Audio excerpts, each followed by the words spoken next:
On behalf of the Bhavadaji Lad Museum, it is my pleasure to welcome you here this evening.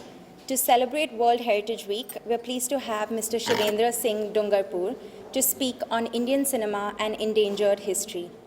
In his lecture presentation, Mr. Dungarpur will highlight the contradictory reality between cinema's huge popularity in India and the simultaneous colossal loss of India's moving image legacy.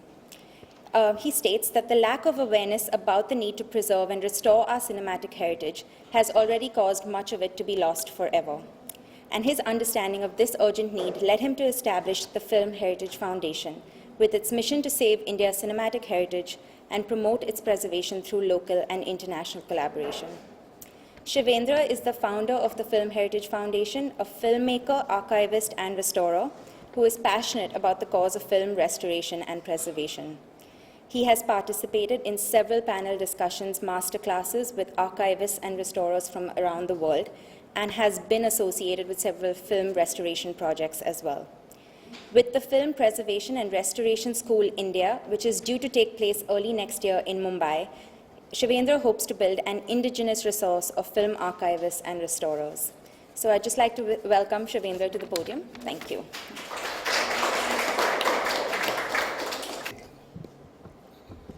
I want to thank the museum and Tasneem and all of you for coming for this talk. You know, it's always surprising when you have a filmmaker who's also called a restorer or a preserver. That's very rare, you know, to find people who create are also concerned about the fact that you need to preserve. And I would begin my lecture with the inspiration which Scorsese gave me, is to the art which you create, you need to sense to preserve too. And there's an interesting story which, in one of my trips to Prague, where I've been filming for the last 4 years with a filmmaker called Jerry Menzel, and even after so many years, I realized that he really didn't know where his films were. And every time I would ask him, he would say it may be lying at the archive, it may be lying in some producer's house. And one of the very interesting stories he told me, and was way back in '69 when he won 8 I think, when he won the Oscar. Joseph von Sternberg, if many of you are familiar with him, the man who launched Marlene Dietrich, met him in Hollywood and took him to his house and to the basement. And when he took him to the basement, you saw all his collection of 35mm films, very well preserved and kept. And he asked Menzel that, have you ever preserved your films like the way I do? And Menzel said, I'm too interested only in making films. I don't care about what happens after I made those films. And I think that's the lesson we need to learn from, that fact that even though we create all the time, but it's important that we also sense to preserve them. Recently, I was with Kiran Rao, Amir Khan's wife, and she was telling me an interesting story that they wanted to screen Qayamat Se Qayamat Tak. And they couldn't find a print. Finally, they had to show the film on a DVD. And DVD is not a project, it's a home video. It's like, you know, the olden days used to get 8mm films, which the distributors used to give it to you, and you could screen those Charlie Chaplin films, Laurel Hardy films back at home. So there's no negative of Qayamat Se Qayamat Tak, and it's not a very long back, you know, it's a very recent film. A month ago, Gulzar Saab called me up, saying, can you find a print of Marches? Because the International Festival of Goa, which is the Indian International Film Festival, wanted to screen Marches, and there's no print. Anupama Chopra now, who's become the creative director of the Mumbai Festival, couldn't find a print of Ijazat. So what's really happening here? You know, where are they all going? What's really the problem? Why in India we are not able to save even some of the recent films? And one of the answers was, when I was shooting Celluloid Man, I was very curious to know what happened to those old black and white films. And I found a guide who I named him Silver, Bipin Silver, because he was the man who extracted silver scavenger. Mr. Vadia, who's right here, from the great Wadia Studios would understand when I talk about that. So I took a trip. The only condition was that I don't get him on camera. He refused to come on camera because he said that he's been doing it over so many years. Interestingly, he would do 100 kgs of material per day. And to extract silver, 50 films stripped bare to extract 3 kgs of silver. And he told me very proudly that the amount of films he's extracted. And I just want to show you a clip, what I saw when I went into Pathanwadi, the little alleys and the tin drum. And let's see this clip, which will probably give you a sense of what I felt when I went. वो पूरी picture अभी 4-5 हज़ार रुपए की और जहाँ 100 रुपये लेने का तो 200-300 रुपये की 100 रुपये बस 35 में ना वो केजी के हिसाब से 100 रुपये KG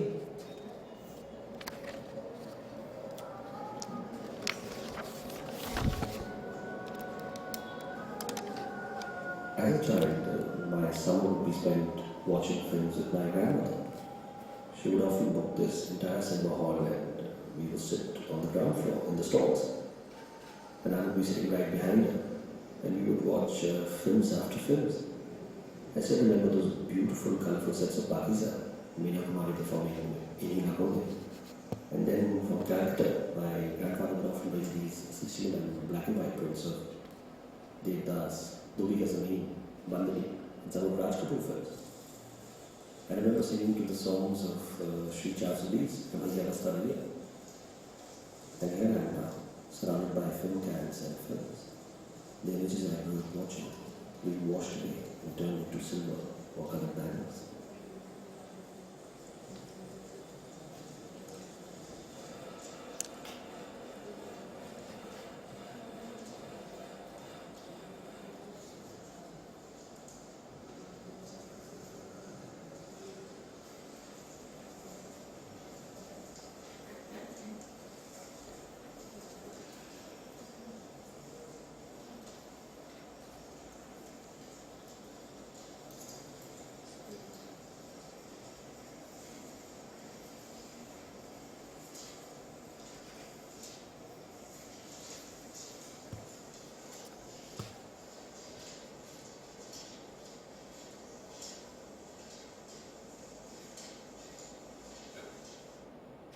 Well, complete death of memories, I think. Memories of people who were involved in this film, memories of people who saw these films, memories of who we are. And, you know, growing up, I always thought that film would last forever. Somehow, you know, these images portrayed on screen, they were always larger than life. And they evoked such powerful emotions, you know. One couldn't imagine that they would be having such a fragile existence. I mean, they fascinated you, right? You know, they were so large in life. Like all filmmakers, like I mentioned, we were so engrossed in the world of creation that we forgot that what we create is completely not our creation, but borrowed from life. So what is this life? You and I. For me, cinema is the reflection of who we are. And in order to look at the future, one has to look back at the past. And unless we know where we came from, we won't know where to go. And so what is this magic of cinema that we all love? For me, it's those beautiful images of life projected onto screen. Let's say interpretation of life. You know, we've been talking about you and I, people. I remember being fascinated as a child when, you know, my grandfather used to show me those Chaplin films. I still remember a projectionist used to come and there used to be this 16mm and 8mm projector would be pulled out. And as a child, I was fascinated with opening the cans, the smell of the film, and then in the threading of the film, and I would be right next to the projector looking at how the images would be put up upside down. You know, when it goes into the projector, it's always upside down. And then when you have the projection onto the screen, they are all, you know, they come straight forward. And that was really fascinating for me. And then, of course, you know, your various trips with your parents to the cinema hall. And I remember watching my very first film, Hathi Mera Sathi, you know, which was, suddenly I could imagine how this elephant has landed up onto the screen because I was used to seeing my father taking me to a national park and a ride on the elephant, which was very quiet. And then, of course, outside our house in Bhopal, you would have various elephant rides. And suddenly this elephant was evoking that emotion. It was alive. And I would keep looking back, sitting at the stalls and looking back at where this image would come in. And what is fascinating is the light. It's the ray of light. It's the sound. For me, cinema is still the 35 mm. The magic. That is what cinema is. I'm sorry, I'm not for digital. I shoot in digital, but I'm not. Digital has to be termed as something else. It cannot be called magic of cinema. Magic of cinema means 24 frames per second. There's an illusion which it creates. It goes through a thread, through a projector, projects onto the screen, and there is the advent of light which projects to you. It's exactly like how God created it. That's why it was called that a filmmaker is as powerful as a God, because he can create, he can kill you, he can, Buñuel, the great filmmaker, used to say that unless you can kill your mother, not literally, but on the script, you can never be a filmmaker. And I think that goes on for what the magic of cinema is. And that's why even Quentin Tarantino, who's a great advocate of the 35 mm, has just recently bought a cinema hall because he believes the cinema could be only watched once you watch it on the magic of 35 mm. So who invented cinema? Was it Edison? Was it Murray? Was it Dagger? Was it William Friese Green? Do we really care about who invented cinema, or cinema was already there? Cinema was already evolved. We can keep going back. We can keep going back to our respective cultures. For me, I think in India we can go back to 30,000 years ago. When I was a child, I was taken to the cave paintings of Bhimbetka. I remember when I was, you enter those caves, if you have a look at them, you enter the darkness of the caves and you have the paintings on the wall. And when you look at the paintings, you get the feeling of motion, the time, who these people were, where they came from. And if we didn't have those depictions, we wouldn't know where we came from. And if you look at these paintings, they're nothing but depictions of daily life. But they make you imagine what is not depicted. And that is the power of imagination that goes beyond this to create illusion, and that is what cinema is. And when you look at these images, you're already interpreting reality. And that's what we do at the movies. We are all the time giving you a sense of illusion and interpretation. And in the words of the great French scholar, André Bazin, who's the father of the entire Czech New Wave, cinema's goal was to create a medium that could capture and record human lives and events for posterity as realistically as possible, a subconscious attempt to overcome the fact of death in the same way as the Egyptians embalmed their dead. So do we just take our inspirations from the cave paintings? We can look at the shadow puppetry during the Harappan civilization, or the art of Chitrakati, where pictures were painted in a series on a long scroll, and the Chitrakati would recite alongside. So Chitra means picture, and Katha means story. So this folk art involved a person who narrates a story with the aid of visual support. So it was logical for cinema to evolve from art. And I think that's the real crux of one of our problems, is the fact that we haven't accepted cinema as an art form, even though it evolved out of the art. So the people who invented, they were just the mechanical tool to invent and take that art forward. But the creation, according to me, happened way back in the paintings of Bhimbetka, where we got the sense of motion, the sense of illusion, the sense of interpretation. And that's cinema. Godard said, cinema is not an art that films life. Cinema is something between art and life. Unlike painting and literature, cinema both gives to life and takes from it. But let's look at how cinema grew in India. To get a bit of statistics of what were the early films, even though we know that the cinema was first screened at this great Watson Hotel on a rainy day on July 7th, 1896, where Maurice Sestier of the Lumiere operators, he was one of the Lumiere operators, and what is interesting is, the Watson Hotel, I can have.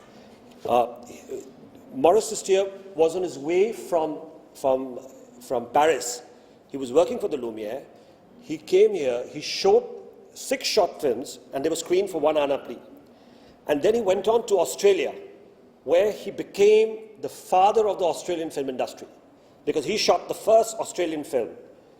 And when he came here, he created a buzz among people because people had never seen this marvel. And if you really look at this dilapidated building where Mark Twain stayed once, and Mark Twain, who stayed here, said something like a huge bird cage. But if you look at it now, it's nothing but a cast iron shell, and we don't know what's going to happen to this building, and nothing has been done to preserve it. But it was advertised at that time as the marvel of the century, the wonder of the world. And I think that is where cinema really began for Indians. J.F. Madan went on to make films in Calcutta. But our journey began with the release of Dadasaheb Phalke's Raja Harishchandra. On May 3rd, 1913, released as a 4-reel, 3,700 feet long film, Phalke advertised it as a performance with 57,000 photographs, a picture 2 mile long, all for 3 annas. But of course, today, Phalke's wonderful 2 mile long film is only 1 mile long. We have lost 2 reels of it. With all our efforts of PKNIR, we still have only the first and the last reel. But I want to extract some of the films and then talk about the statistics. If you can just show some of the silent films which we have. This, of course, is Raja Harishchandra. And you have A. Salunke, who's playing, in those days, you never had women playing those roles. This is, of course, Kalya Mardan, again made by Phalke, which Phalke's daughter, Mandakini, is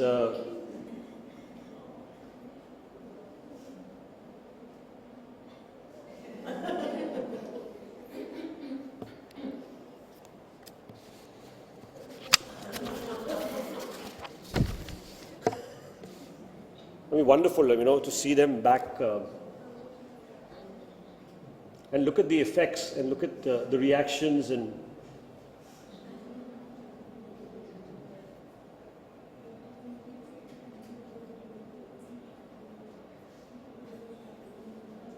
this is, of course, Gallant Hearts, and you will see Lalita Pawar doing swashbuckling.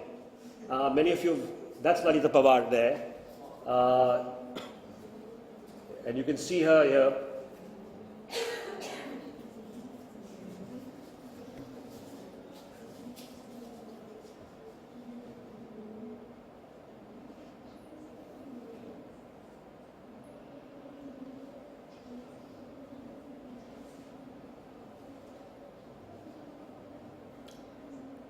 We had a lot of Anglo-Indians at that point, because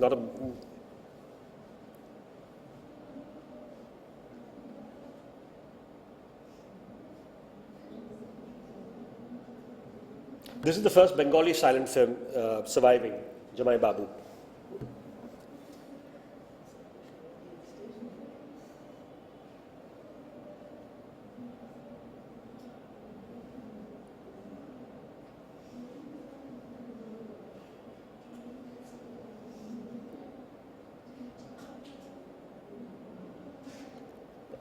This is Sukanya Savitri. This particular silent film was found in Bangkok in the Thai archive, and it was sent back to India because it must have gone for screening in one of those things. And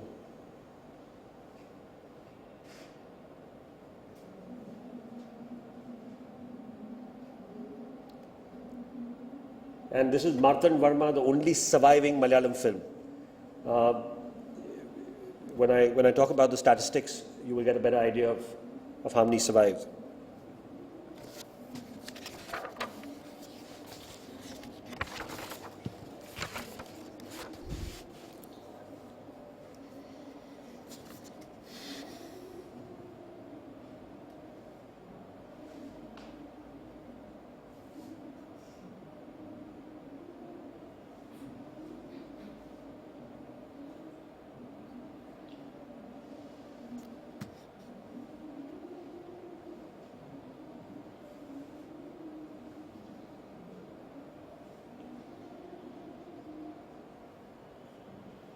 All right. So if you look at the statistics of these wonderful films, we made 1,700 silent films were made, out of which, any guess how many are surviving? Anyone has an idea? Well, there are 5 or 6 complete films only surviving, and 10, 12 fragments. This is the real statistics of what survives. And the film industry in Madras made 124 films and 38 documentaries, and you just saw Martin Verma. The last clip was Martin Verma surviving Malayalam film, because in those days the industry was in Madras itself. There was no industry in Kerala. So that's the real statistics. It was half a century since the story of cinema began in India when P.K. Nair started the NFAI in 1964. At that time, we were making, it was already 50 years gone, and we had lost nearly 70 to 80% of our heritage. That's the amount of films we lost. Nearly 70 to 80% by the time P.K. Nair started the National Film Archive in 1964, and we were making in 11 languages. In 1980, we were making films in 17 languages, and according to the last statistics of 2013, according to the Central Board of Film Certification, we are making films in 32 languages, and the total number of films is 1,724. Out of that, 744 films were shot still on celluloid. So we are making 17, that makes it the largest number of films produced by any country in the world. 1,700 films. And even though we are celebrating 50 years of the National Film Archive, the archive just has a collection of 6,000 films from around India. So you could finish it in 6 years, because so that's the real sad story of our archiving of film. Now let's look at what really happened. I've spoken about how cinema should be recognized as an art form because it evolved from the art. But what are the physical damages which the films went through? If many of you are not aware, the raw stock, the film before 1951, were made in a stock called nitrate. They were called nitrate films, and they were highly flammable. After that, after the 50s, came the safety stock. After that came what is called polyester. Polyester solved a lot of problems. I mean, many of you are aware of the fires which used to take place in the projection rooms. Even when you're watching a film, you will suddenly see a film burning. That was due to the fact that the stock was nitrate. It was passed through a projector, and because of the jam of the projector, it used to create a heat, and suddenly at that spot, the film used to get stuck and used to burn. But nitrate fires could be caused by other aspects also. And the interesting story is that Raja Harishchandra, which was shot in 1913, Phalke was carrying it in his bullock cart from one end to the other. And because of the heat and the combustion in the open daytime, it caught fire. And he had to reshoot that film in 1917. Even after having reshot the 4 reels, only 2 reels remained. During the Second World War, B.N. Sarkar, the great new theatre, which is in Calcutta, which launched Sehgal, which has launched P.C. Barwa, Devki Bose, some of the great Prithviraj Kapoor worked in new theatres before coming in to work in Bombay. He lost, in a major fire, he lost all his films. But B.N. Sarkar, being a barrister, son of a barrister, was very knowledgeable, loved films, immediately called all his distributors and asked them to deposit the print back in. And so a lot of new theatres films survive. But the 2 important events which took place, one in 2002, the fire at the FTII. Now this was the Prabhat Vault. As we all know, that FTII was set up at the Prabhat premise, the great Prabhat studio. And when the government took over, the vault which was made by the Prabhat studios was still intact inside the compound. I mean, I in fact studied here, so the vault was part of our life. And that's what I mean. When we were students studying there, we only thought of creating. we only thought, we never cared about the wall being there. We used to pass it every day. And then in 2002, 45 original negatives of the Prabhat films and prints of some of the rare films like Phalke's Raja Harishchandra and Kalya Mardan that P.K. Nair had personally collected from the Phalke family got burned down. But of course, he had the dupe negatives, but not the original. The originals were all lost. Then, of course, there was a major fire, there was a rumor, which Mr. Wadia can talk about if there is, about Chandulal Shah's, who lost heavily at the races, and the Indian cinema lost 150 films of the 1930s and 40s in that fire. Many of the box office hits, films like K.L. Sehgal's debut film for Bombay Talkies, for Bombay film industry, Bhakt Surdas and Holi. But not just the nitrate fires, there was also the climatic conditions. You know, the film industry has developed in the three most important, they are the colonial ports. They're not ideal conditions.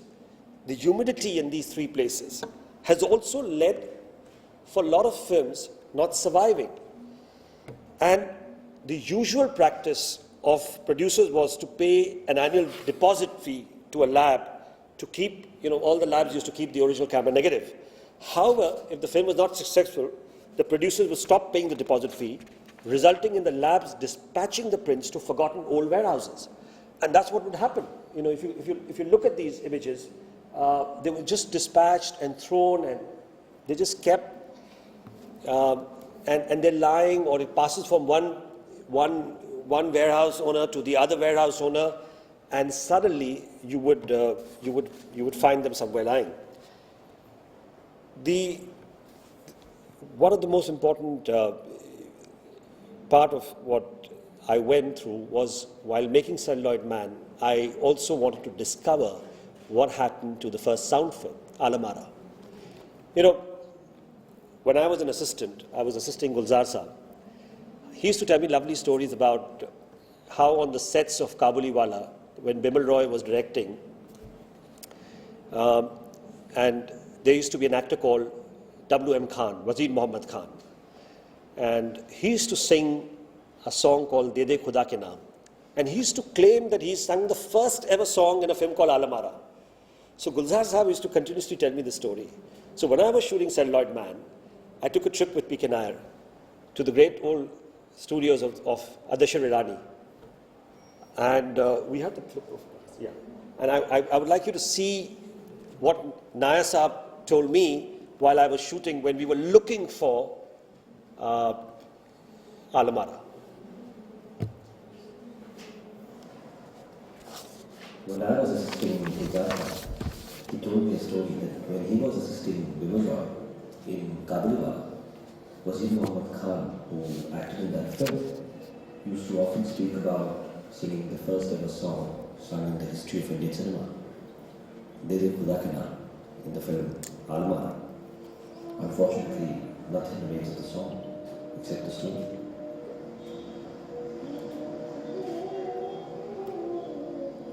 This is a place I came way back in the 60s. I remember 66 or 67. Mainly to meet Adeshwar Irani, the father of Indian talkie. I wanted to meet him personally to see whether we could take hold of some readings of Alam Ara, the first Indian talkie. Right from the beginning when the archive started, one of the films we were really eagerly looking forward to acquire was definitely Alam Ara. I went in and saw him sitting in the front of a big table, and nearby standing was his son, Sakurji. So I told him about the archive and what we were trying to do, and our keen interest in preserving Alam Ara. He said a couple of reels must be lying somewhere here, though not a whole film. And of course he offered a lot of old glass negatives of the imperial films and whatever material they have in the studio, and capitally asked his son to hand it over to us. So when we were walking down the steps, Sakurji was also with me, and he himself confessed that I myself have disposed of the 3 reels which my father mentioned. after extracting silver from it. It's a kind of a confession from the, son of the great pioneer. You see, as an archivist, I refuse to believe Alam Ara is permanently lost.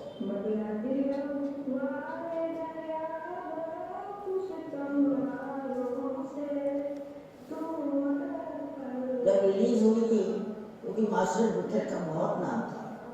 Master Vitthal उसके hero थे, जिनीबाई माँ बनी थी, मोती एक actress थी पहले, वो बहन बनी थी, उसके पृथ्वीराज जी थे और रिलीज हुई। और पहले ऐसे था कि पिक्चरें जब रिलीज होती थी तो लोग काफ़ी देखने आए, बड़ी भीड़ होती थी। थोड़े कलकत्ते में कोहराम मच गया, ऐसा हुआ कि अरे वो हीरो बोलता है, वो बोलती है, वो बोलता है, ये कैसे हो सकता है? ये तो हम लोग साइडेड मूवी देखते थे जिसमें कि जैसे जो भी सीन लड़ाई झगड़ा वगैरह वगैरह होता था तो टाइटल आता था।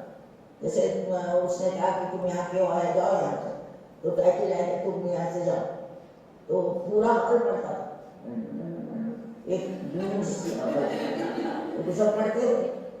तो अब वो मालूम हुआ कि तो चौथी है, तो किसी को बिलीव नहीं हो रहा था। पहले सब आते थे देखने को, औरतें भी, बच्चे भी, सब, कि ये आवाज कैसे आती है।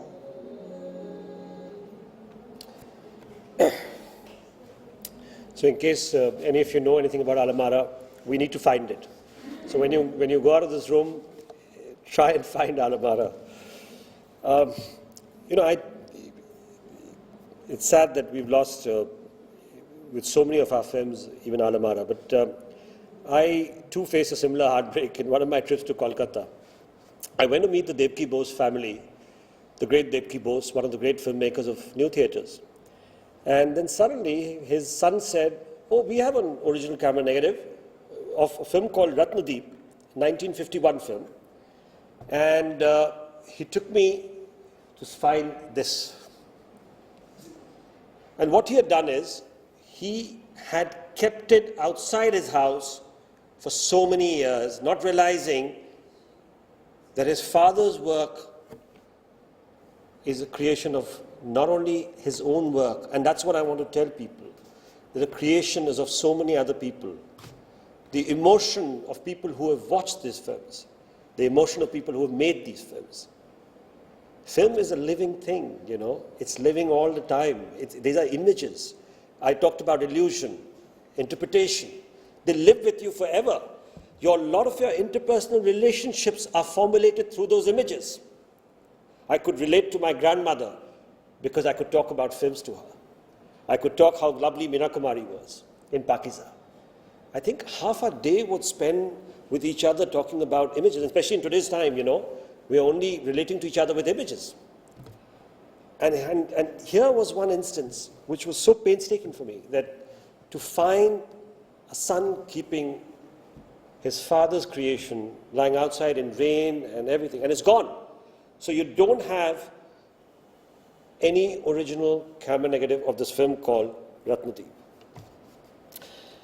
On my visit to the NFAI, I noticed, when I was shooting below, I noticed a huge pile of film cans lying in the basement near the vault. And I was very curious that where have these cans appeared from? And when I asked the film preservation officer that how these films landed up, he told me that Indian Railways have been unwitting contributor to film archiving in India. Often after film has run at the box office, producers find themselves with several prints of the film. Not knowing what to do, they put them onto trains with no destinations marked on them. They know that if the prints are unclaimed as per the law, it is the Indian Railways' responsibility to deal with them. So this is how thousands of orphan cans have found their way to the NFAI. Now, we don't know what the NFAI is going to do with it, but certainly they're all lying at the NFAI, thanks to the railways. 1970s, with the advent of television, came, and suddenly there was money back for the producers. And at that point, they realized that 80% of our films were lost. And then producers started suddenly scrambling for films all over and trying to look for. And by that time, it was too late. But do we look at just the extraction of silver from black and white films, or dyes from color films, nitrate fires, wrong climatic conditions? And the industry's neglectful attitude was a major cause. The root cause, I think, is why cinema has been looked upon in one country. You know, it's been merely looked upon as a form of mass entertainment and never as an art form. And then let's look at even though you had the intelligentsia, you had Tagore. I mean, there's a controversial fact that Tagore was part of a film called 1932, a film called Nautir Puja. Then you had Manto working in a film called Kisan Kanya. He worked for Bombay Talkies for so many years. You had literary people like that. Then you had, very interestingly, Munshi Premchand wrote one film. And he acted in the film. There's an interesting story. He wrote a film called Mil Mazdoor of Mohan Bhavnani. And probably you can see the image of that thing. But the fact is that after he acted as a mill owner in that film, his own workers back in Banaras, in Allahabad, revolted against him. So I don't think he dared to work in films again. But nothing exists of that film. Nothing. Then you've had celebrated Indian artists like M.F. Hussain, legendary musicians like Pandit Ravi Shankar, Ustad Vilayat Khan, Bade Ghulam Ali Khan, Ali Akbar Khan. You had M.S. Subbalakshmi, who has not only sung in films, but has also worked with L.S. Duncan and many of the Tamil big films like Meera. Now, yet India does not recognize cinema as an art form. That is reflection of our society and culture. I want to share one letter it's interesting, what K. Abbas wrote. He wrote an open letter in 1939 in one of the Film India magazines to Mahatma Gandhi. And I want to read a few extracts of that letter to you. To whom shall we, the sons of India, go for consolation and guidance? Gandhiji never liked films. The only film which he, I think, just managed to see was Ram Rajya of Vijay Bhatt. So this letter was in opposition to the fact that Gandhiji never liked film. So Abbas wrote this letter saying, to whom shall we, the sons of India, go for consolation and guidance? But to you whom we have come to love and honor like a father. Today I bring for your scrutiny and approval a new toy my generation has learned to play, the cinema. In a recent statement, you include cinema among evils like gambling, horse racing, which you would like to banish. In view of the great position you hold in this country, and I may say in the world, even the slightest expression of your opinion carries much weight with millions of people. I have no doubt that a large number of conservative and orthodox persons in the country will be confirmed in their hostile attitude towards cinema after reading your statement. There must be some great evil in cinema if the Mahatma doesn't approve of it. And they would say, and one of the world's most useful inventions would be allowed to be discarded. And I believe this did a lot of damage of the way cinema was looked upon. So much so that immediately in the Constitution, it found itself with horse racing and gambling. The film industry, the Constitution, under entry 62 in the 7th schedule of the state list, which deals on taxes on luxuries, including taxes on entertainment, amusement, betting, and gambling. So the fact is, the film industry also is engaged with the government only to do with taxation and censorship. Which the reason why cinema industry is getting taxed, double taxed, is the fact that it's found itself with amusement, betting, and gambling, while music and art is given its due respect. So why should cinema, which I've just explained, which is an interpretation, and it's come from the various arts which we embody, is today finding itself in the Constitution with gambling, betting, and horse racing. So it's for us to decide how cinema should be looked upon. And unless we look at it as an art form,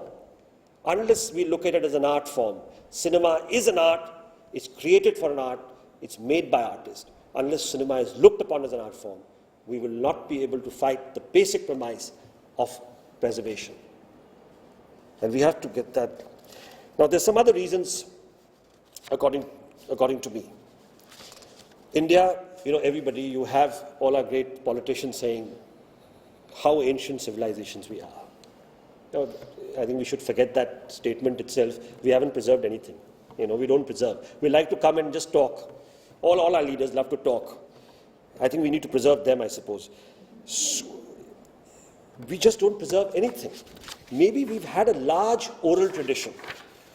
India has always had an oral tradition where a guru will pass on a thing to Shishya. There was no written tradition. And it's interesting, Javed Akhtar told me a very interesting story. He said, have you ever been to a restaurant in India? Do you ever see a menu outside? I said, very rarely.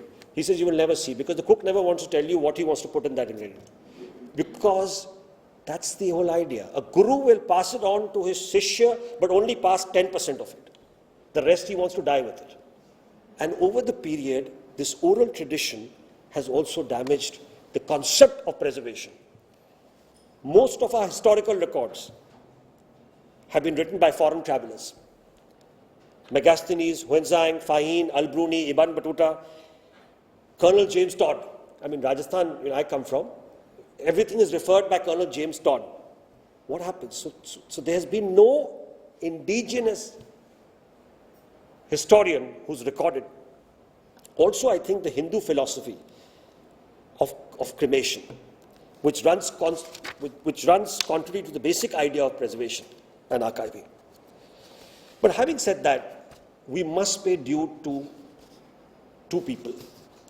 One, of course, the great P.K. Nair. Had he not been for him, we wouldn't have had Phalke, Damle, Fathelal, P.C. Barua among us. We would have not known their works. And interestingly, he made a list of 10 most important missing films. And I think the reason I'm showing you these 10 important films, because I hope you can pass on this message and we can hope we can find them. They're all there. Bhakt Vidur, 1921, England Return. And this list has been made by P.K. Nair. Sakari Pash, Baburao Painter, the great filmmaker. Also the first social film, made during that time. Balidan, Alam Ara, of course. Serendri, which was also the first color film, has been lost. Sita, which Prithviraj Kapoor and Durga Khote acted in this, Devki Kumar Bose. Mil Mazdoor, Zindagi, P.C. Barua's. Khoon Ka Khoon was the first Shakespeare adaptation of Sohrab Modi. Hamlet. So these are the 10 important films. But I can't forget two people. One, of course, is the great Abdul Ali, a cinephile who single-handedly assisted the NFAI in retrieving over 350 films. And I'm very happy, Shiraz, you are there, Mr. Abdul Ali's son, who runs the Cine Society. And had it not been for him, we wouldn't have had milestone films like Achut Kanya, Izzat, directed by Franz Austin. He recovered the iconic Mahal in 1949, directed by Kamal Amore, and released it at Roxy Cinema in the 70s, when in the second run, it ran for 10 weeks. But, very sadly, I read a newspaper article dated July 2nd, 2014, about the loss of 60 prints, the Bombay Talkies banner that were destroyed in a fire recently.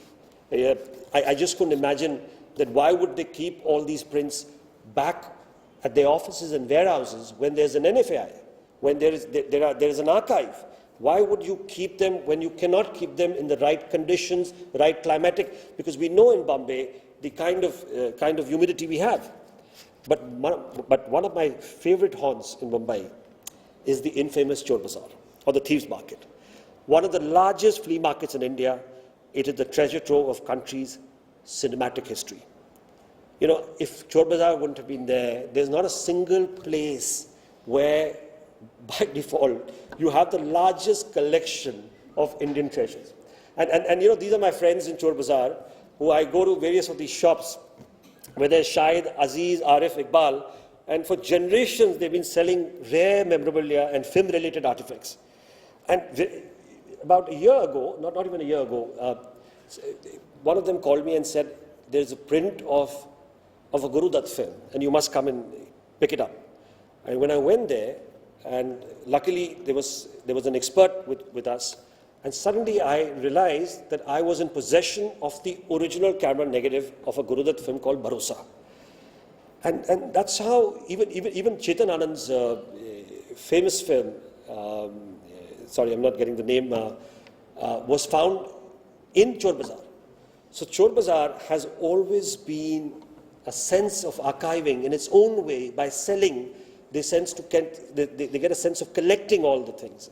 And that's the one place where you can find a whole lot of treasures of film.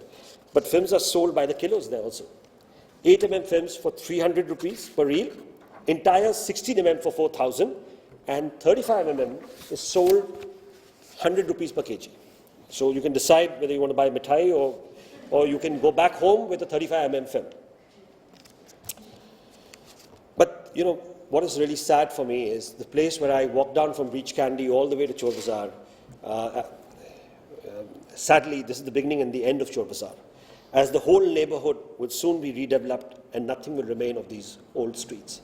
We just, in Bombay, we love to do away with anything which we get close to or fond of or fall in love with. But people are talking about the death of celluloid. For me, this is a very emotional topic.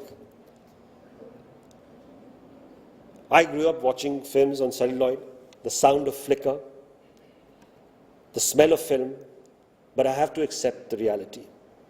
I will continue to shoot on celluloid as long as I live. Even so, I bought myself an 8mm camera, hoping that the 8mm reels will last. But cinema is all about technical innovations. First, it was the black and white film, then came color. People were shooting in different formats, different cameras, different stock, and now with the advent of digital era, it's made possible to restore films and to see them the way they would have been done on the day they had been released. Scorsese quoted Barney Faber and said, "Every film transmits the DNA of its time." And if you look at a film like Kaagaz Ke Phool, the India's first CinemaScope film, when it was released, the film didn't do too well. It was only in the 1980s, when it was reviewed back by the film societies, that the Gurudutt interest began. Well, Lalita Lajmi, who's Gurudutt's sister, wanted to write a book in the 70s. And there was not a single publisher who was willing to write anything on Gurudutt in those days. So the interest in Gurudutt began in the 1980s. So much so, in 2002, Sight and Sound listed it as the 160th most important film. A film may be released at a particular time, but it is viewed differently at different times. And it is this timeless quality of cinema that makes it so important to preserve films. Because you don't know how film will be viewed 50 years from now, when the context, the values, and the time has changed. For instance, Fearless Nadia, made by Wadia Movie Tone. And when a time of thing, they were looked down as C-grade films, stunt films, when they were released. But today they're considered classic. A film has to be preserved in order for the people to find new values in another time. And that's very important. I want to show you a small clip just to showcase that throughout history, how films have been so powerful in our India's culture. And the language of cinema has such a universal appeal that they rise above space and time. And there's no greater evidence than P.K. Nair and Professor Satish Bahadur. In 1978, the two cinephiles, they used to travel all the way to Hegru in Karnataka and show films to the villagers there. And I want to just show you the clip that what really happened. This is right from the beginning.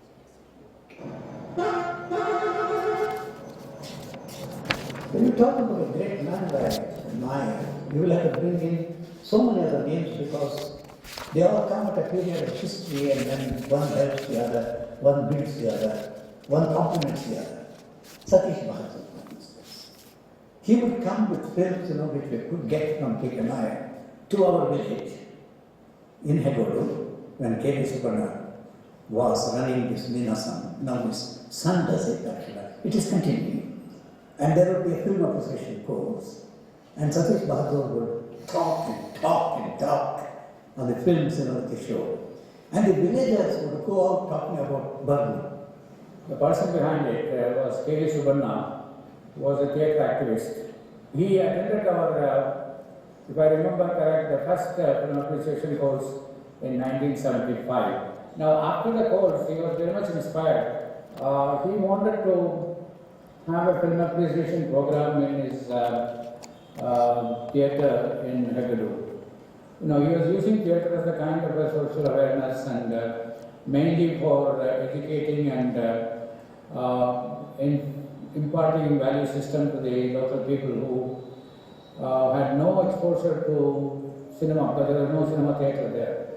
Now we supplied films, all of them were 16 in those days. We went by train and then we had to travel in a bus long distance to that theatre. We had a regular audience who patronized the theatre programs, the Yakshagana dance programs which we used to organize. And the first time we showed films like Bicycle Thieves, Rashaman, Father Panchali, and had detailed discussions. And Balu Sahib used to talk in English and Subarna used to translate after every sentence or two sentences.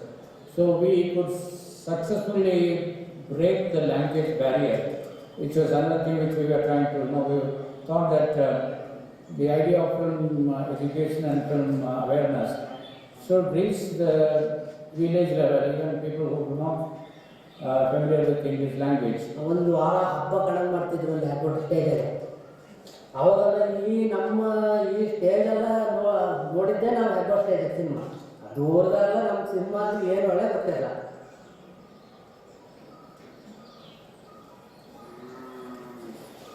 ಹಾಗೆ ಸಿನಿಮಾಗಳಲ್ಲಿ ನನಗೆ ಭಾಳ ಮುಖ್ಯವಾಗಿರುವಂಥದ್ದು ರಾಶಮ್ಮ ಮತ್ತು bicycle thieves, Pather Panchali ಇವುಗಳು ಕೂಡ ತುಂಬ active ಆಗಿ ಚೆನ್ನಾಗಿ ನೋಡಿದ್ದೀನಿ ನಾನು.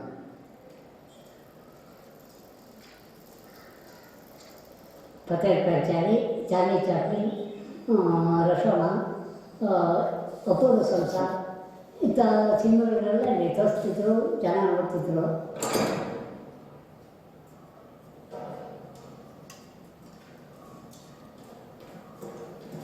ಹತ್ತು ದಿವಸ ಶಿಬಿರ ಮುಗಿಯೋವರೆಗೂ ಫಿಲ್ಮಿಂದ ಬಿಟ್ಬಿಟ್ರೆ ತಲೆ ಒಳಗೆ ಯಾರೂ ಇಲ್ಲ. ರೋಡ್ ಮೇಲೆ ಹೋಗೋ ಸಮೇತ ಫಿಲ್ಮ್ ಬಗ್ಗೆ ನಾಟಕ ಬಿಟ್ಟು ಅಲ್ಲ ಸಿನಿಮಾ ಬಿಟ್ಟು ಹೋಗ್ತಿದ್ರು, ಅದನ್ನೇ ಮಾತಾಡ್ತಾ ಹೋಗೋರು. ಮತ್ತು ಮಾರನೇ ದಿವಸ ಸಂಜೆ ಶೋಕ್ ಬರ್ಬೇಕಾದ್ರೆ ನಿನ್ನೆ ನೋಡಿದ ಫಿಲ್ಮ್ ಬಗ್ಗೆನೇ ಮಾತಾಡ್ತಿರ್ತಾರೆ. ಆ ಥರ ಒಂದು 10 ದಿವಸ ಆ ಥರ ವಾತಾವರಣ ಸೃಷ್ಟಿಯಾಗುತ್ತೆ.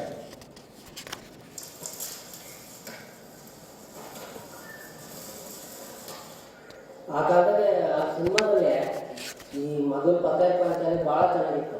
ಆ ಬಡ ಬ್ರಾಹ್ಮಣರ ಕತೆ, ಅವು ಪಟ್ಟ ಕಷ್ಟ ಇದೆಲ್ಲ ನೋಡ್ಬಿಟ್ರಂತೂ ನಮಗೆ ಈಗಲೂ ನೆನಪಿರ್ತಾ ಇದೆ.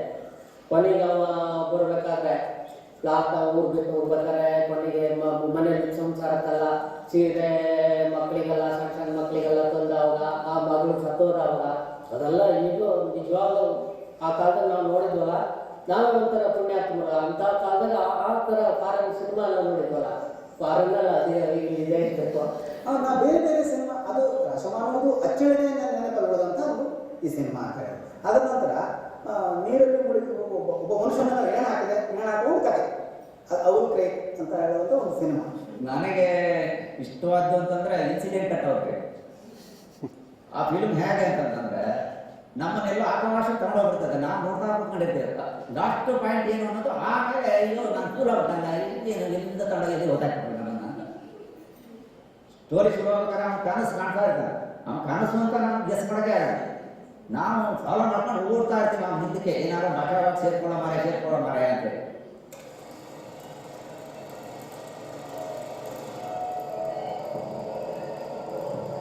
ನಾವು ಇಲ್ಲಿ ಸಿನಿಮಾ ತೋರಿಸ್ಬೇಕಾದ್ರೆ ಸುಬ್ಬಣ್ಣವರು ಮಾಡಿ ಕುತ್ಕೊಂಡು ಕಾಮೆಂಟ್ ಕೊಡೋದು.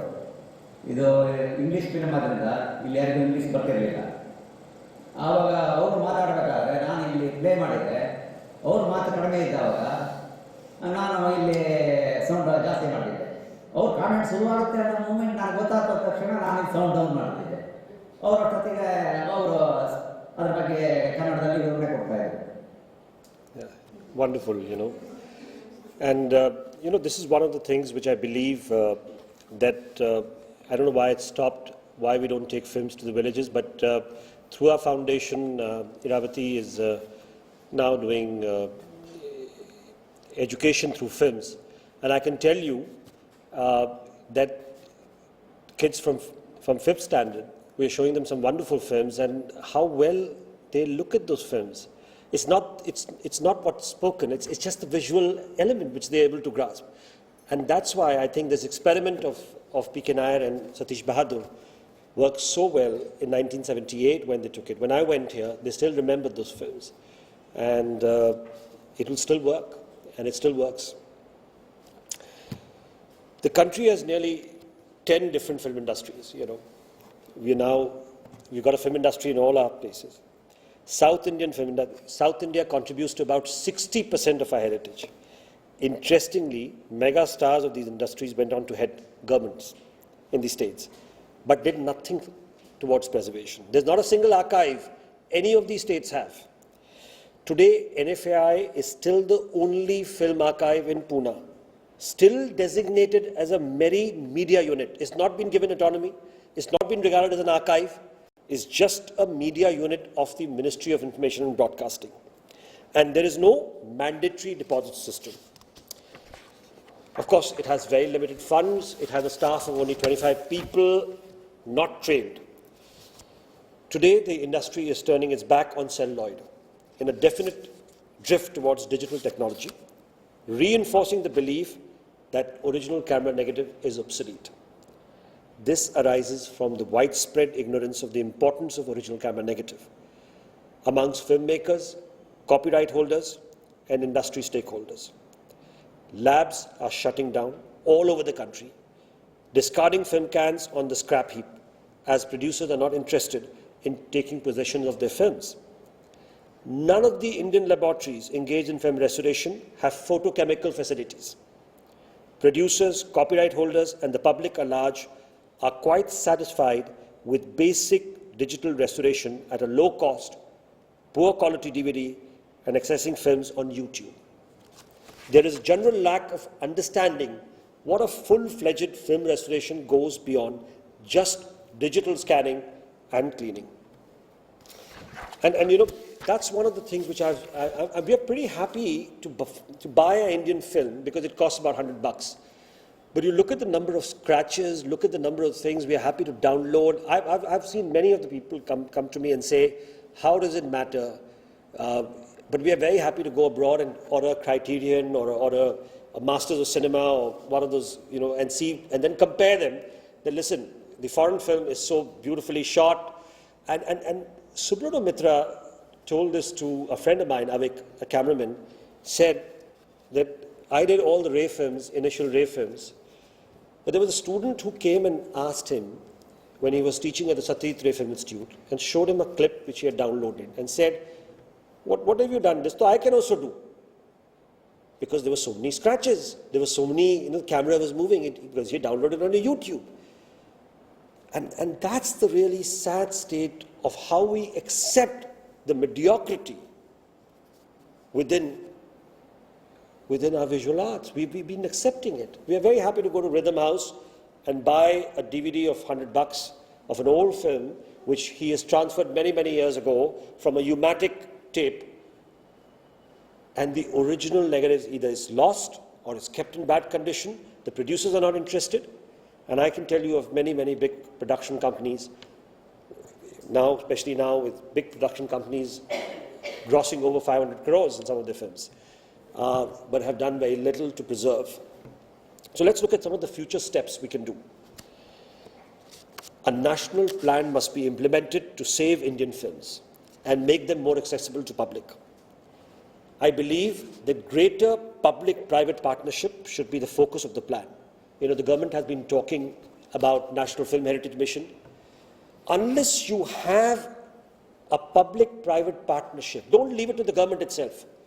Why should government only do it? Why can't we as people engage in an art which we go to see, which we go to love? We need to be involved in it. Unless we involve the public at large, the film industry at large, we have to wake up and do something with the government. But the collaboration has to be strong. The government and the lawmakers should recognize the moving image as an art form and a record of our times. We should aim to preserve not just feature films, but all forms of moving images. Now, that's one of the things when we talk about cinema, wherever I go, they say, is Katrina Kaif, or they'll talk about Shah Rukh Khan. Is that the only form of cinema we know? So I believe every form of moving image, including documentaries, newsreel, experiment, avant-garde, television content, advertising, music videos. The government should take the lead by allotting funds for film preservation. So we've always had a tradition of not putting the right people at the right place. And then we suffer in the process. So it's very important that the National Film Archive is run by qualified people and trained archivists who are conversant with the constantly evolving digital technology and also understand the importance of celluloid. Each film industry in the country should have its own regional archive that should have a mandatory acquisition policy. Film storage facilities need to be improved, expanded, optimized, as saving original source material of the film is of utmost importance. But the preservation is not the first step. Films are meant for public. An archive should go beyond just warehousing. A detailed inventory and classification of films in the archive must be done to facilitate public access for purpose of reference and research. While these are practical measures which, if implemented, will put the preservation of film heritage on the cultural map, but the real challenge will be to change the age-old attitude to cinema as a merry entertainment. You know, India has a singular cinematic legacy that is endangered. I believe what is lost, we need to find. What is there, we need to restore. What we create, we need to preserve. It's time we recognize cinema as a national treasure that must be saved and protected. Thank you.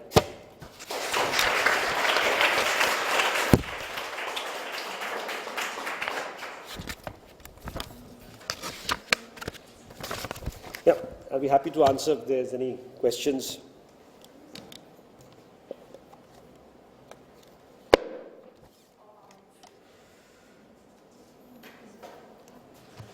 Yes, how are you? Good. So I don't really have a question. I just primarily came here to thank you. It was more than a year ago that my life changed when I went to the cinema to watch Selvar Man. Thank you. And yeah, I used to work in marketing at that point. And I was always interested in Indian films and our history. And when I stepped out of that theatre, I decided I wanted to do something else in my life. From then on, I've been to Pune. I've had the chance to visit all the NFAI. And the Great PKNIR. Internship at the NFAI. Yeah. I've had the privilege of interviewing Nair Saab, and now I'm on my way to doing a PhD on the role of women in 20s, 30s, and 40s Indian cinema. So I think what you're doing is fantastic. And yeah, I just wanted to thank you. Thank you. And when I spoke to Nair Saab, you were talking about how cinema is an art form. And I asked Nair Saab what he thought about, these days when everyone's involved in their tiny little bubble in our phones, in our laptops. And I asked him what he thought of, people watching films on their laptops. And it's become such a solitary experience. And he said, everyone has a shrine in their house, but you still go to the temple. I think that's beautifully said. Yeah. And he said that the unique thing about cinema is that it is the only way you can have a shared experience with other people. When you're watching an emotional film on the screen, it's not just you who are feeling an emotion. You're sharing that emotion with everyone else. And we're losing that ability in the modern world because we're just involved in our phones and our little bubbles of technology. We're losing that capacity to have, share an emotion. Yeah, with other absolutely. people. Yeah. And I think that he just managed to capture. No, that's very well said. Yeah, I totally agree with that. Yeah. Thank you. Thank you. Yeah.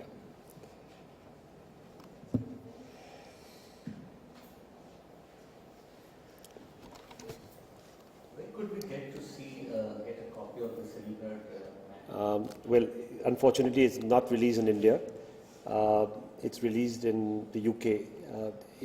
Interestingly, the person who released it, I must tell you, He was the son of Sohrab Modi, the great filmmaker, Meli Modi, and he lives in London. So when he heard about that I had made this film, he was someone who was running a life of being a chartered accountant and never followed his father's footsteps, but gave up to release some of the East European cinema in London. So when he heard about this film, he was very kind to release this film because he felt so much for P.K. Nair and for the cause what we are trying to do. And unfortunately, it's not been available in India. It's not had a release. We only had a small theatrical release, but I think the experience of having shot that film through P.K. Nair was the starting point of realizing of how much we have lost. We have lost in every way. And that's why we set up the foundation, which we've just set up since January. And I must say that we've made a very, I don't want to call it's a parallel, but it's an important place where we are archiving a lot of filmmakers' work.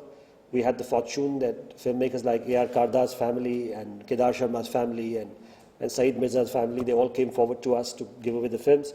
Kumar Shani has given us a film. So we have our own vault and thing. The idea is to preserve, to work along the NFAI, to make sure that the heritage which is getting lost, we need to look after and preserve it. So, yeah. Would you say that each and every film should be preserved, however trashy? Yeah, you know, I will answer what, like the way she said, she asked P.K. Nair, I'll answer what Nair Saab said. Because I am still a filmmaker who's trying to archive. Nair Saab is a true archivist. When I asked him, he says that every film watched by public at large, even though you may have a different point of view, you need to keep it to yourself. But in terms of preservation, you need to preserve.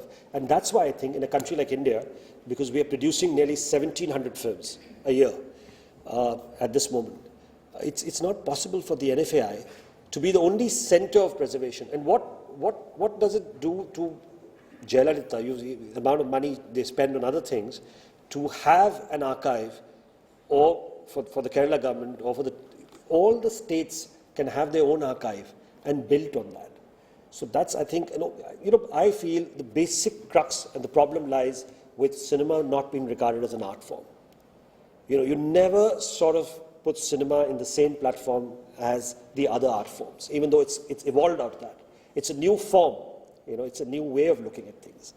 And unless we do that, but as far as archiving is concerned, you've got to preserve everything. So, I keep getting stuff at my house from everywhere, including the B-grade films, C-grade. As you pass along this, you'll see a lot of that. So I have lots of all those. So I think it's important to preserve everything, yeah. Thank you very much for that talk. It was an eye-opener in a lot of ways.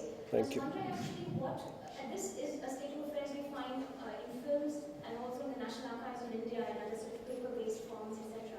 And I was wondering if there was going to be anything to ensure a steady supply of well-trained archivists who could perhaps maintain this. We are, of course, one of the first big initiatives of the foundation is to have a film preservation and restoration workshop, which we are doing in February. And the idea was to test the waters and see how many people are willing to take them as a career option. Because when we tied up with the Film Foundation, Scorsese's Foundation, and Bologna, Cineteca di Bologna, the idea was to pick up 40 people from this country and to train them. And that's the thing in February. So you can go to our website and have a look at that, because that's the beginning of creating an indigenous preservers and restorers, not only from the labs, but people from across, who are interested in following that. And the idea is, of course, as we go along, that we build on that. We build, like I said, a career towards that. So they will get hands-on training. The course is 1 week, but the idea is to obviously give a sense to people of what preservation is. And a lot of concentration on preservation. Because, when you read about a lot of films being restored, my big question is always, it's It's like if your father gives you a photograph, you digitally scan it. Should you chuck the original photograph away and say, I've scanned it, it's lying in my digital format, let's throw it away? So I have two issues in that. While we're very happy of the films being restored, we have to think of the original material which needs to be preserved. Because if I give you a scary picture of the longevity, you know, there was a talk which we had in Calcutta, and with me there was Professor Ravi Shankar, who had done a research on the longevity of the various digital module. Cinema has done 100 years, more than 100 years, because the BFI showed Banaras in 1898, and you know they had all the wonderful footage at the Mumbai Festival. How long do you think a DVD will last? 3 years? Hard disk, 3 years, 5 years? It starts giving you problems. So you're constantly changing in a digital format, while celluloid has lasted now for 100 years, and it will continue to last. So it's very important when you restore that you save the original camera material, what you shot with. And the second important thing for me is this whole advent of color. Should we change the color of Van Gogh's Sunflower because he's dead? How does it matter? The people, my friends want to see it in blue color now. You know, we like to change colors of those beautiful black and white films and decide, because it's a commercial venue, because we think it's important. But the original creation of the creator while restoring has to be maintained. And that's imperative. Either he's alive, so you can have Sholay for 3D, but Ramesh never signed off on that. Right? It was the producers who decided they want to make money on it. So they went ahead and did it.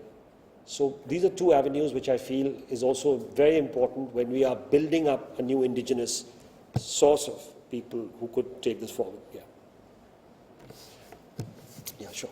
Hi, I'm really inspired by your talk. Thank you. And I've been in India for 5 years, well, for 8 years living here, but Right. 5 years I've been teaching film to high school students. Right. These are 3 of my film students. And many of the films you spoke about, you've been studying about, and they're in the midst of shooting their first silent film, unfortunately digitally, Right. of course, because we're a high school, we don't Yeah. have a budget.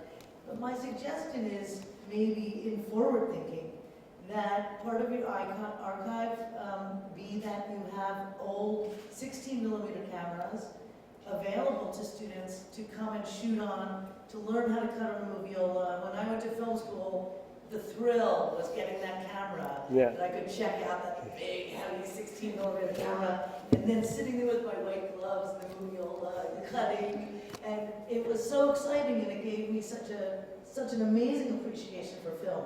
And I think, you know, kids like this would love to have that opportunity, but, you know, the resources just aren't there, number one.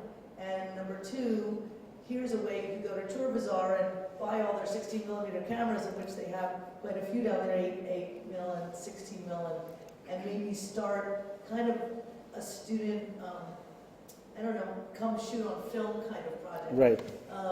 You know, because certainly, I know you have students that would be interested. Yeah, I'm amazed as a film teacher in Mumbai that I'm like the only one in high school. Right. High school. It's really weird. Yeah, yeah. That the other IB schools, the other international schools, the other regular high schools aren't teaching film. Right. So. You know, there's a general interest in 16mm. In fact, we have in our in the two things which I want to tell you, that we in our schedule for the film restoration and preservation, we've included 16mm. Also, I was in talks with the George Eastman, Rochester, you know, one of the biggest archives of Palo Sachi Usai, and he was talking about how important 16mm is coming back into life. We already know that US has a lot of interest on 8mm because there's the 8mm huge festival which is going on, and 8mm stock is still available. But in India, somehow, we tend to get rid of them very quickly. The trend changes and we move them off. And we do know that a lot of our films are surviving on 16mm. And I hope at least the fact is that we want to try as a foundation to keep all the formats alive and keep it alive for people to come and also to save, because unless you have a screening facility for 16, 35, 8. And that's one of the things which never happened in any of the labs here, that you could not process an 8 mm stock footage here, or a 16. I had to send it to Berlin, or I had to send it to the US, New York, or wherever. But the idea is to revive that back again, and not to let the labs which are shutting down, to keep a lab on, to keep a lab going, because I feel without a photochemical process of a lab, which is where you learn and simply see the magic. And that's why I keep saying that the word today of watching a digital film needs to be changed. You cannot call it cinema, because cinema was, or when you call it celluloid, even now you have critics writing caption celluloid. I think the advent and the feel was different. So we hope that we can keep it alive. We want to keep it alive, 16 mm. But you have Ramanaidu Studios in Hyderabad. Yeah. They have a huge film processing and a film school. Right. So, they're not getting it at a 35. They love it. Yeah, yeah. So, you might hook up with No, maybe. Sure. Yeah. Sir, I'd like to ask you one question. Since you know about cinema, how would you place our young directors of today in that category? I mean, I don't want to comment on. That's a very. Yeah, that'd be very difficult as a filmmaker and a thing to comment on people making films today. I think the like what I spoke about, you get inspired by what is around you, and I think they are the generation of today, which is inspiring what they are seeing around them, and that's the way they're making their films. It certainly may not agree with a lot of us who feel we think differently, because we feel that, but life is about adapting. Life is about understanding. Maybe the issues and the values we sort of progress with becomes different. But the young generation is looking at cinema completely different. Like the way she said, I went to a film school. I would follow the grammar. I mean, I would follow whether it's Griffith or Godard. I would follow the grammar, because for me, if you're asking me particular as a filmmaker, film has a language, and you need to understand that language. Unless you know the language, you will not be able to make a film. And I find that lacking in many of our films today, because they don't sense a sense of language. A film has to evolve. It cannot be what we were making about 100 years ago. The idea of this art is the sense of evolving, the sense of creation. You're creating and evolving. And I think that's what is missing today. I rarely go to a theatre to find a film which has evolved and become something which I'm looking for, because most of it I've seen before over the years. And that's why preservation becomes very important. Preservation is important because in order to look at the future, you need to look back at the past. And realize that in the past people have already done that. Godard has defined cinema. He broke Griffith's whole sense of cinema. And he was well ahead way back in the 60s. And he's still way ahead now. Yeah. So you got to look at that, yeah. Hi, nice to meet you. Yeah. Okay, how do you feel being a filmmaker and a restorer about saving these films and immortalizing them? And sorry? And? Immortalizing them. What did she say? Immortalizing, right. Well, again, I will just, that the inspiration was Scorsese, because he was a filmmaker, and what I really loved about his foundation and what he did was that even though he was someone who was making films, but he went back to his young days of the films which inspired him to be a filmmaker. And I can tell you that when I got to know that a Hitchcock film has to be restored in London, I called up the BFI and I said, I need to be part of this film. I need to be part of Lodger, of Hitchcock, because that's the filmmaker I was inspired by. And I think that's what cinema does to you. You care as a child when you're watching those magical films more about the people on the screen than the people around you. They become your life. For me, cinema is that life, and it always will be. So as a filmmaker, coming back to preservation and restoration, I'm only doing and paying back on what inspired me. and those images and this magic of cinema kept inspiring me, you know. So I learned that from Scorsese. He's preserved and restored over 600 films around the world. He didn't have to do Kalpana. He didn't have to do a Sri Lankan film. He didn't have to do a film in Indonesia. He didn't need to do a film in Burkina Faso. He could very well stick to what Spielberg and Coppola and all were doing, the great Howard Hawks, John Ford, William Wyler, Kazan. He could very well stick to that. But he's also done them. But he also realized that his inspiration was Vaida, his inspiration was Polanski, his inspiration was that. So I think cinema has to go beyond your own country in many ways, because they reflect the various emotions. I mean, we just saw that village in Hegru where they were watching Bergman and Ray and Kurosawa, and they couldn't make out who's Indian, who's not Indian. So I think we as filmmakers ought to pay back in many ways. Yeah. I mean, Chaplin, you know, I'm happy to be part of Chaplin project at any time, because had it not been for Chaplin, I wouldn't have been into films. Yeah. Another question.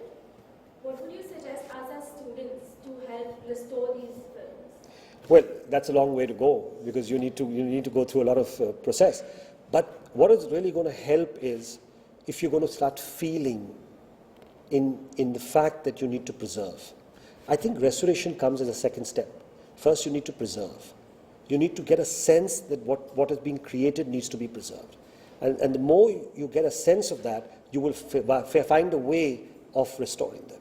You will find your own way when you will feel the urge to restore. So build yourself in to preserve first, and you will find your way to restore. Yeah. Yeah, hi.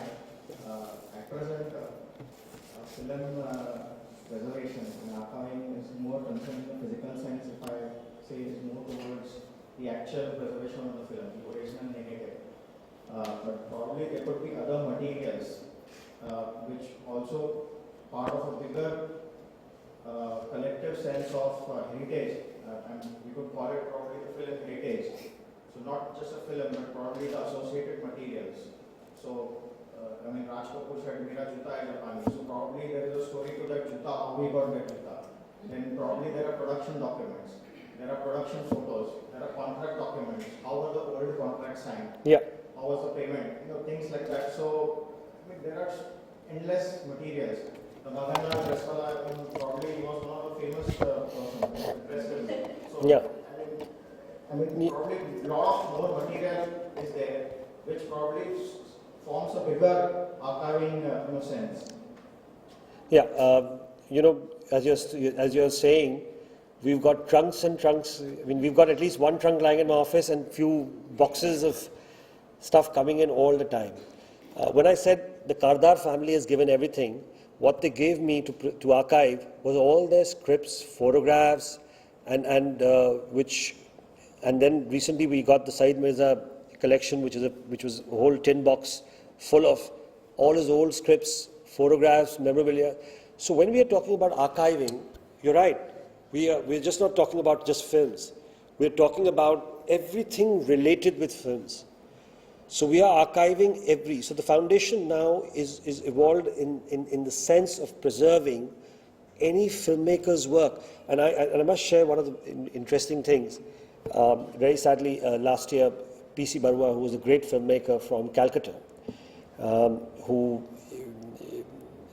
shot the Devdas in 1935, the Saigal and the Jamuna version. And his son was alive. He was called Dev Barua. He was born during the time of Devdas, so he was named Dev Barua. And his son gave me a stopwatch, which Mr. Barua used during the filming of Devdas, because they had to time the dialogues. The dubbing wasn't so fluent that time. So every time Saigal had to speak a dialogue, he would time it, and to redub it, he would give him the same timing. And so things like that, are so important for the new generation to understand. So we've been archiving as a foundation all that, and I believe that every single aspect. I mean, many of the filmmakers, friends of mine, who are shooting big films, I called them up. I said, please preserve the clapboard, please preserve the script. They think I'm mad. I mean, they think that, they haven't, some of the very contemporary filmmakers I'm talking about. they haven't really cared about looking after anything. And I had this, like I was mentioning right at the beginning of Qiyamah Se Qiyamah Tak, there was a particular print with the George Eastman Library wanted, in the US, of a film called Magadira. I don't know how many of you are familiar with that film. So I called Allu Arvind, who's the producer in Hyderabad, and I said, it's a 5-year-old film, it's a blockbuster. Can the George Eastman, they want to do a Telugu archive, and they want this film, Magadira, apart from other films of Nageshwar Rao. So we looked, we couldn't find. Nothing left. Just 5 years old, a biggest blockbuster. Finally, not the Telugu version, but a Tamil version of the film went, brought from Chennai. So that's it. Allu Arvind is a huge producer, over 50 films, producer of Gajani, producer of big films, but he didn't have a film which is 5 years old. So I think as much as we as institutions or the NFAI or individuals who care about it can collect, but it's important that filmmakers realize the importance of it and look after their own heritage. Big studios should look after their own heritage because it's very important for the generations to come. Like I said, 50 years from now, things will be viewed differently. What you might think may not work. David Dhawan and Govinda might become a really cult figure, as much as commercial we might think when we saw the films. But 50 years from now, we might start thinking them as an art form. I mean, there's already a craze about Govinda's posters, so you never know. Yeah. So are the mindset of these big honchos changing? Well, I think we've made an inroad. We have made a little difference, very little, because we've been meeting all the big studios and telling them what it is. It takes time. It takes time for them to realize. It takes time for them to realize the value of what they have. Interestingly, when I sent one of the big producers, I asked him to go to the festival at Lyon. Lyon, where the Lumières came from, has a festival of restored films, and there's a market for restored films, there's a market for old films, classics. And this producer came back and he said, my God, they all watch old films. And I have thousands of these old films, and I used to just sell DVDs of these films and not care about it. Now I must take out another DVD saying classics or something like that. And I think it's the fact that they need to have faith and believe in themselves and realize that how important what they have is. And I think once they start believing in that, change will happen. And the change is happening. I can see it within me. I mean, I can see when I meet them. I'm sure it will happen as we go along. Yeah. But we all need to spread the word. We all need to do our bit. And when we go out of this room, first to find me, Alam Ara, please. Yeah. I just wanted to know what your outreach program was to find these films, because I landed up here today completely coincidentally. I wasn't supposed to be here, but when you were saying you randomly found films at Chor Bazaar and all these, my grandfather from Burma, when he used to collect these old movies and keep the videos, because like you said, you all used to watch it on the projector. So when they moved from Burma to India, to Goa, they had to leave back a whole bunch of collections. Let's go and find them. Let's go and find them. But I don't know. So unfortunately, we don't know our Burma heritage that well, that great. But I'm pretty sure there are other families in India who probably have these things stored up somewhere. So what is your outreach program? Because those there are a couple of things, of course. They're not only films lying with. We, of course, are reaching out to all the people possible and see where films are lying. But there are lots of films lying abroad also. Because many of these films, like I said, one of the films, Sukanya Savitri, was found in a Thai archive. The Thai archive director was one day doing his inventory and suddenly he saw something written Indian. And he didn't even know it and he opened it. It was a silent film. As much as the John Ford film called Upstream was found in New Zealand. And it was considered lost. I don't know how many people are familiar with John Ford's work, but I'm a great fan of John Ford. I was crazy about it because my grandfather was fond of John Ford. And when I went to Bologna to watch the Restored Film Festival, I suddenly discovered John Ford as a great master because most of his silent works were lost. And they got discovered as we went along, And I'm forgetting the actor's name, Tisha, if you can... tell me, because I discovered this great actor and I discovered his films, Upstream, and many of his new films, which were all silent. And I suddenly realized his whole spectrum of looking at John Ford became different, because he was called a sound master, he was called. Suddenly you were discovering him that he was a master in a silent era. Same with Chaplin. One of his films called Thief Catcher was found in a pawn market. I mean, it was just found, sold for some $9 or $10, and they discover that it's one of the films which they are looking for. So you never know where you can find a film. We know that a lot of Indians were showing films in Africa. We were going all over the world and showing films. We want to reach out to them. There's a whole process of getting back those films. But if there are film families which we haven't reached, and you know anybody in Burma, I'd be happy to reach out to them. Yeah. Thank you. I think that's it. Thank you very much. Yeah.